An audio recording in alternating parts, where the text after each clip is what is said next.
Hey everyone, welcome to the Meeting Your Soul podcast. I'm Farah, your host, and as always, thank you so much for joining me. Thanks for listening in and tuning in to see what I have to share week after week. And hopefully I am providing you with tools and exercises that help serve you, that help you develop a deeper connection with yourself, with your soul, as well as creating a deeper understanding of who you are meant to be within this world and how you can show up more authentically.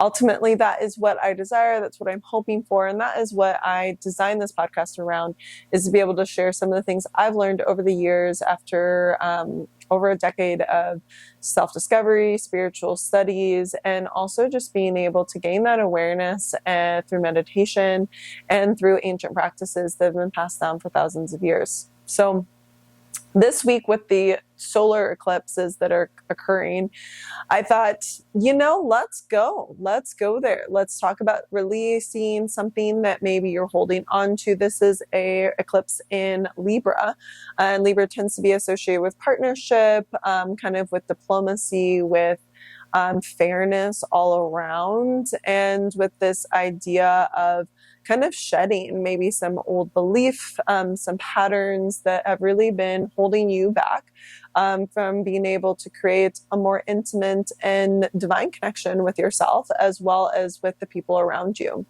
And I think more often than not, at least for myself, as someone who has a horrible time letting go of things, it's not my strong suit, to say the least. And I'm not saying that to gloat by any means. It is definitely something that I've been working on for many years, and it just keeps showing up. It's one of those things that I continue to learn more about myself from, and also recognize that there's room for growth, and the fact that I can do this in a better way, that even when I feel like intellectually I'm processing something, energetically and emotionally I might still be holding on. And there's some different practices that I've learned throughout the years through different somatic experiencing, through therapy, through just really studying ancient practices and traditions that I've found extremely effective. And so I thought that I would share some of those with all of you. And I think first and foremost, if you are there experiencing extreme trauma and people are like, oh, just let it go, that's not going to fucking happen. And I think we all know that. Right? So I don't think that I'm just saying like, get over it. It's definitely not what I'm saying. I think that if you have some serious childhood wounds or things that you've been holding on to for a decade or longer, or trauma that has extremely hindered your ability to love and the capacity for you to be able to find a sense of acceptance for yourself, or even within your relationships, or childhood, issues with parents, daddy issues, mommy issues. Hey, we all have them. So I think processing those is not necessarily what I'm addressing here. This is more of like a pattern that maybe has showed up as like a limiting belief that you've been carrying, or maybe even just within a previous relationship, an energetic cord that hasn't truly been severed. Those are more of what I'm addressing. I think if you're going to go deeper than that, I would definitely encourage you to work with someone that is experienced, that is able to usher you through that process. If that's a therapist, if that's a somatic healer, or if it's within a coaching scenario. Coaches tend to focus more in the future. So it's always, healthy and very capable of being able to address things that have happened in the past, but that's not necessarily the focus. It's more about moving into the future. So this is something that, because of my background in psychology and counseling, that I have gratefully been able to have a pretty good extensive amount of experience around. And then within the coaching realm, have been able to shift gears and how can we move past this in order to make space for this? So that's kind of how I'm going to position this within the conversation today. But like I said, if there are deep-rooted things that you've been holding on to for a very long time, that pain body can be very potent, it can be very apparent, and it can be really hard to truly heal. I don't think that anyone should ignore those feelings. They should not be go unnoticed. If anything, I very much encourage you to tap into that, to be able to move through it. And I don't think you can really let go of something until you experience it fully. So just being really honest with yourself about how you can do so in the healthiest and kindest and most compassionate way possible. Okay, off my soapbox, but I do really want to talk about that because I think people are like, breathe in what you want to attract, breathe out what you want to let go of.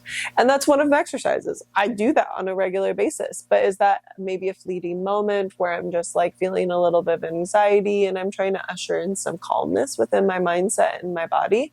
Yes, that in those moments where it's quick, it's something that can be very effective, then yeah, go for that.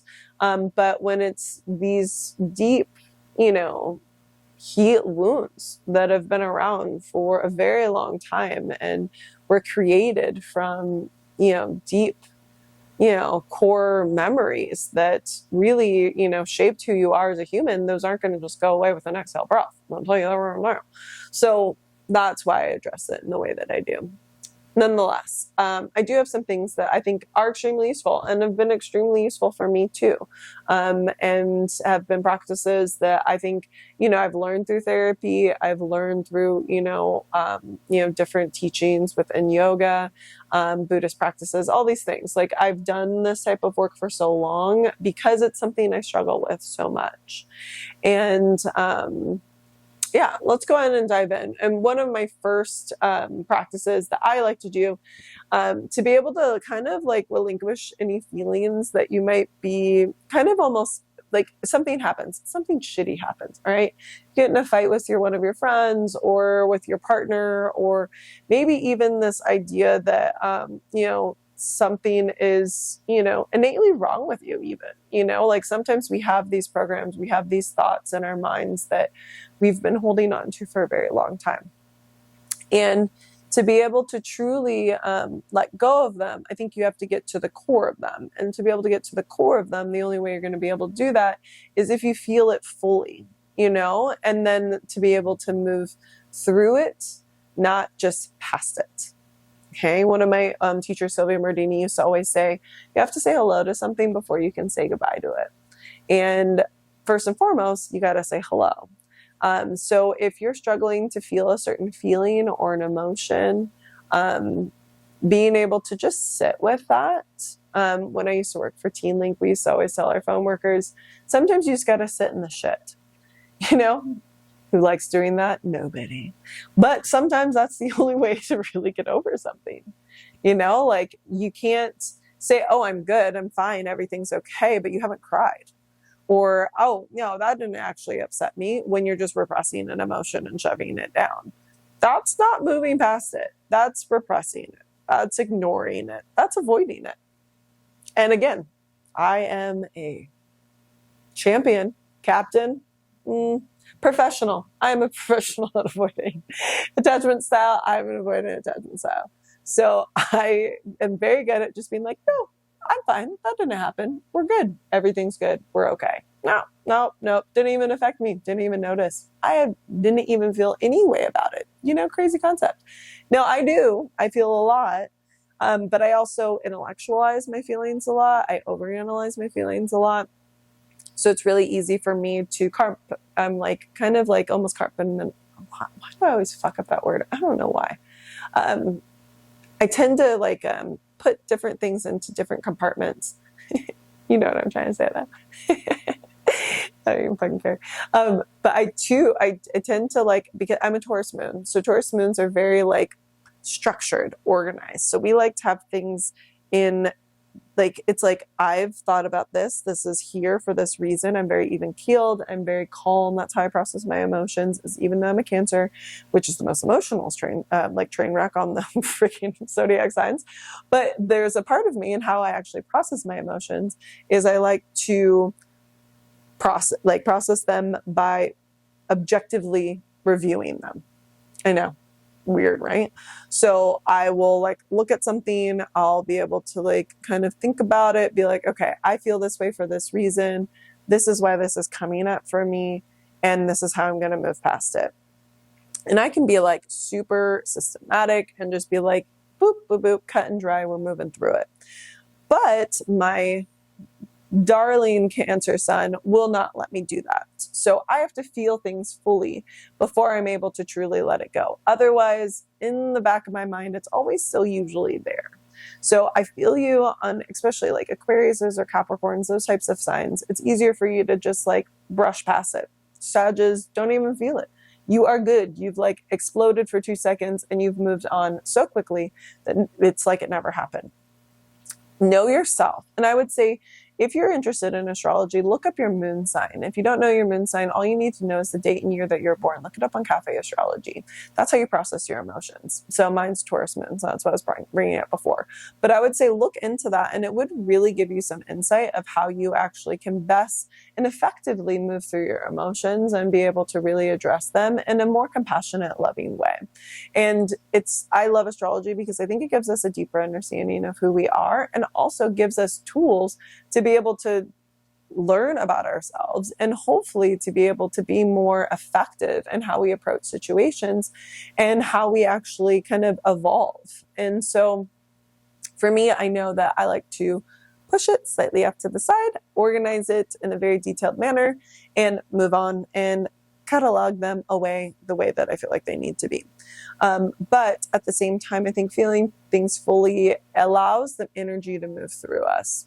So if that is you taking, listening, if you're like sad and you're sad, like I sometimes avoid sadness because I don't know, I don't want to be sad some days. Who does really, right? So some days I'm just like, I just don't feel like fucking being sad. And sometimes I have also a history of depression. So like I can get real sad for a long time. And so I think that's also why I avoid it a little bit. But I recognize the power of it though. When I feel something fully, then I'm able to kind of it comes to the surface in a more authentic way. And I'm able to get to the root cause of it as well. So for me, I'd really encourage you to, like if it's sadness that you feel like might be bubbling up to the surface, put on a really sad song. Like, no. Do you ever do that? Do you ever put on like music that like, it's going to invoke a certain emotion and you like kind of want to feel it so that you like, it's like almost like forces it up out of, and like through you. Like if it's anger, if it's sadness, if it's, happiness, whatever it is, like if you don't feel the full spectrum of your emotions, there's a certain part of you that's numbing. And so like, it's hard for you to feel, or if you tend to ignore certain things, this could be an excellent tool for you to be able to like kind of muster up the courage without having for you to like overthink about it to be able to feel those emotions. So just like putting on a song that will kind of help kind of push you through or move it along whatever you're trying to create. So that's my first tip. If you're having a hard time feeling something, or if you're avoiding it, if you tend to be an attachment style and you like almost like flirting, go out of control, don't necessarily go down this route. You can always do the opposite, where you're doing something to help calm you, to help soothe your nervous system so that you don't spiral out of control. But if you're an avoidant, or if you tend to have trouble feeling things, then maybe put on a song to be able to help you create more of that emotion. If you tend to get overworked and get very emotionally kind of flustered, then maybe turn on some music to help calm your nervous system. So Solfeggio frequencies are a really excellent way to be able to calm your nervous system, but also to be able to actually change your DNA, to change the atoms within your body to be able to align with whatever frequency you're choosing to sync up with. So if that's peace, if that's harmony, if that's, reducing of guilt and pain, if that's returning to oneness, connecting with your divinity, whatever it is, you can look them up on Spotify, Apple Music. There's like 1,000,001 different people that create these same frequencies. They'll sometimes insert other sounds to go along with them, like nature sounds and different things. Find what works with you. I love Kev Thompson. He's my personal favorite. I just feel like they're more neutral. They don't sound as like spacey and like out of this world. I just don't like that shit. So I tend to use those, but whatever you're up for. So step one, music. Music can be an excellent tool to help let things go. Who's been through a breakup? That's why breakup songs are the best. It's because like you listen to a breakup song and you could be like sobbing because you feel like it's like speaking to your soul, right? Music speaks to our soul in a way. That's why I love musicians. That's why I love art, is because I feel like it's an expression of emotion of a certain thing that they're experiencing that we're able then to connect with on a deeper level within ourselves. And then we're able to share in that emotion together. And so I would say that's my first tip.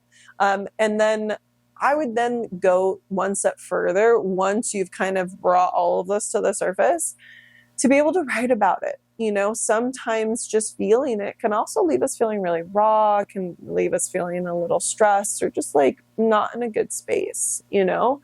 So writing about it helps kind of then from that rawness, from that kind of more primal feeling, we can then be able to kind of like work our way through it, to be able to take out the lessons and to be able to analyze what's really coming up for us in that moment. And this is one of my favorite exercises I learned from Brene Brown, an incredible sociologist, researcher.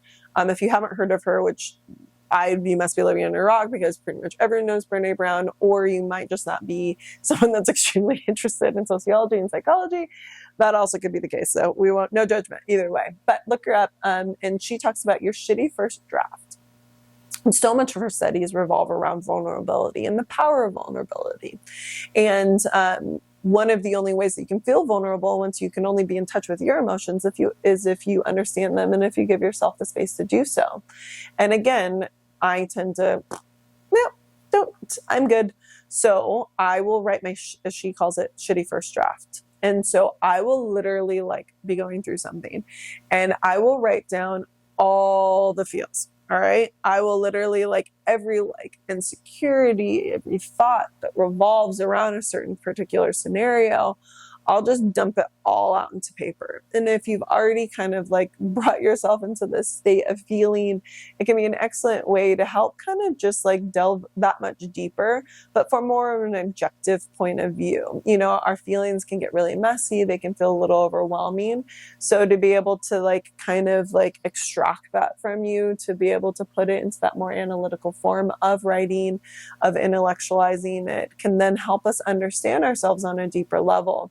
But I really do say to keep the door open, to be able to not have any judgment, to not feel like this needs to be perfect, that it needs to even fucking make sense. Because sometimes feelings and situations just don't make sense at first, and that's okay. So just like be able to open yourself up to it, free form writing, however you feel about a situation, be able to let it go. And then that way you're able to take something, you're able to read through it. And I think what Brene Brown used to always talk about, and what I feel like resonates the most with me, is that you're able to find the nuggets of truth. You're able to take those little pieces that you're like, okay, there's truth there, you know, like this is really why I'm so upset about this situation. This is why I can't let go of this particular person. This is why I can't really stop resenting this particular coworker for this reason. I don't know. I'm just throwing that all out there. But like those can be the moments where we find that pieces of insight that we're truly seeking, but maybe have been so like kind of wrapped up in our story about them that we weren't able to objectively see before. And from there, then I would implore you, I would encourage you to then be able to let it go by burning it. Burn that shit. No, I'm being for real though. But obviously burn it in a place that's like safe. But like seriously, like take something, I'm laughing about burning things, but it's just because like we all are going through these things. Okay. Like we all have been upset with someone about something. We've all been heartbroken. We've all been hurt. We've all been angry. We've all been infuriated to the point to where we want to throw something, you know? Like if you don't feel any of those emotions, you are 99% of the time, I bet you are numbing yourself to a certain extent not to feel any of these extremes. And I think for some of us that are more empathic, that are more sensitive, we feel so much of the extremes all of the time that can be really overwhelming all on its own. And I'm that person. Like I like almost like falter between none and all, you know? And I think that's probably the pendulum I've been swinging on for most of my life, because I feel so much that I try to turn it off and I don't feel anything. And that's not a healthy way to live. And so that's why I've done these practices. This is why I do this type of work and work with people. And I've had my background in psychology, of work with people with extreme trauma, because I think that it's important for us to really be able to tap into this, to take the lessons, to learn how we can grow and how we can become stronger or more resilient based off of our experiences, instead of like cultivating shame around them and feeling like we're not enough because we've been through it. Okay. So once you've written out your shitty first draft, or maybe you want to write down, maybe even just like specific moments that, like things that you're like, okay, these are some truths, these are valid. These are maybe some things I may have exaggerated a little bit within my head in the storyline that I was creating. Maybe those are the things that you want to write down separately. Whatever you feel for you. Maybe it's, a particular emotion that revolves around a person or a belief, like I'm not worthy, or I'll never be loved again, or I am not smart enough. I'm not qualified enough. I'm not lovable. I'm not, whatever it is. I'm just like trying to think of different things off the top of my head. Whatever that is for you, and probably in your heart of hearts, it's time to let go of that belief, because I can tell you all of the things I just listed probably are not true for you. And they're things that we've created within our ego to help us stay small, to help us stay safe. And the ego is there to protect us. So I don't want to discredit the effectiveness and really the usefulness of what it's there for. But I think if it's hindering you from moving into a next chapter, if it's hindering you from really being able to fully bloom in the way that you're meant to spread your wings and to fly to kind of that final stage of metamorphosis, to turn into that butterfly, then those are the things that we should be letting go of, right? If they're a hindrance in your personal evolution. So being able to write down those items and then find a safe place to burn them. If that's in a, fire safety, like little like pot, or, you go out near the beach or somewhere that, easily have water available if things get out of control. And trust me, this is actually, I've done this with people before, and she can get kind of wild sometimes, especially like energy, like our words and our beliefs hold energy. So like you might be holding on to some things and it might start a fire. Okay. So just be careful about that. I say that with a smile on my face, but I've lit shit on fire, and I've had other people lit shit on fire, and it can get bigger than you expect it to. And so I just want you to stay safe. So just find a fire safe container. Okay. First and foremost, put that in there, have like either a long stick or one of those long lighters, and let that shit on fire. And like, as you're doing it, then incorporate the breathing exercise, then be able to usher in what you're asking for. Inhale deep, the things that you're trying to cultivate and create, and then exhale and let go whatever you're burning. Whatever that belief is, breathe in the positive affirmation, the opposite of whatever you're letting go of, and exhale, release the other portion of it. And just consciously visualizing, watching that physically burn away can be a manifestation within our minds. It's a visual exercise that helps let something go, not just figuratively, not just mentally, but physically within the 3D world, to be able to let that go. Let that go. And then from there, I would say do some type of movement meditation or movement exercise. So go for a walk, be able to shake, maybe keep that same mantra or that inhale, exhale exercise that you were doing before as you move through. Maybe do some yoga. Maybe do whatever physical exercise, again, that clicks with you, that's your jam, that you jive with. That could go for a walk, you could go for a run, maybe you go to the gym, maybe you work out. Because so much, especially the Hispanic experiencing, so much of the things that we hold on to, especially anger in particular and sadness, can get stuck in our body, can be lodged within our bodies. And until we move, we can't really shake that shit off. Even just shaking can be an exercise that you do. If you're into tapping, if you want to go get a Reiki session, whatever it is, cleanse yourself from there. Once you're done doing that, then I would say do a healthy sage. Do like a sage of your whole place, open a window. Again, come back to your affirmation, breathing in what you want, breathing out what you're letting go of, and then cleanse your space, your physical, like actual environment, your home, your body. And again, it's just that holistic practice to be able to help heal through and to really let go, but not just, again, figuratively or mentally, but within the whole energetic mind, body, and spirit connection. Okay. And these are things I do. I'm telling you, I'm sharing this with you because this is straight up my practice when I'm trying to let go of something. And a lot of times I'll do yoga because that helps me get things to the surface. Helps me kind of process my emotions, and feel it, just not with mentally. Again, I can like intellectualize things, but also in that physical sense. Yeah, that's all I was going to share with you guys. I appreciate you listening. Would love to hear your thoughts on it. Let me know what you're letting go of, and if you're like, I don't think I need to let go of anything, Farah, that's okay too.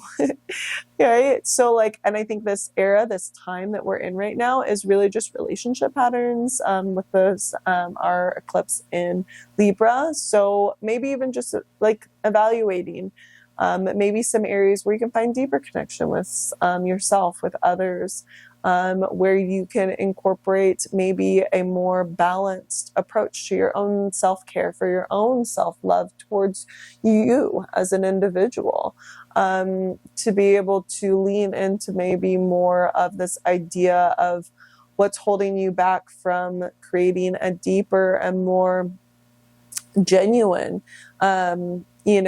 relationship with your partner, with your, family members, with people that are close to you, your friendships, or even with yourself.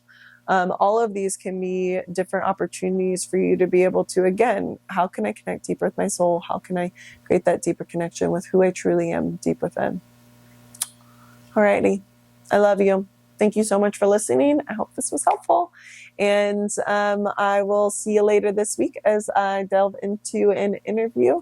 And we'll continue this on, sharing my tips and tools and things I feel like that have been useful for me and hopefully will also be useful for you. If you want to check me out on the gram, I'm at Ferrachino, FERRAHCHINO.